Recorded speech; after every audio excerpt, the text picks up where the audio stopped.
As you might have heard by now, the new president of Botswana is a Xhosa-speaking man, Duma Boko, and I know many people are surprised by this, but if you know your history, if you know your African history, then you would know that African people, black people, used to move around all the time.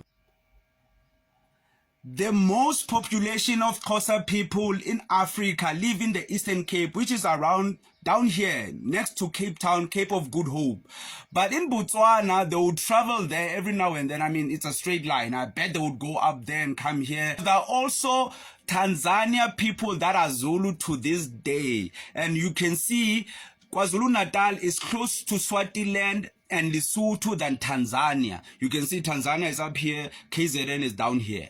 The one thing that the Europeans got right about Africans is the Bantu people, because when it comes to the Bantu, it's in the language. The Tsonga, the Ndebele, the Zulu, the Xhosa, the Tswana, all these cultures have a common way of saying people, which is Banu, Batu, Bantu, Abantu. Abantu base Africa. So congratulations to the Botswana Xhosa president. With that being said, there's one thing that has always bothered me about Botswana ever since I used to see them from TV when I was growing up.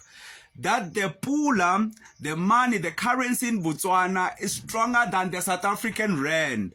How is that possible while South Africa is the biggest economy in Africa? Botswana has a stronger currency than South Africa, while South Africa has the largest economy in Africa, and Botswana is not even on the top 5.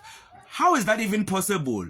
I know economists will probably explain GDP, they will explain equilibrium, trading, imports and exports, but come on guys, aren't we too old to be still believing in equilibrium? And okay, I know my major in varsity was economics, so I know about equilibrium and all of that, you know, everything remaining equal. I mean, how is that even possible? Equilibrium, balance in life, like 100%, 100%, 50-50. Is there any point in an economy where there's true equilibrium?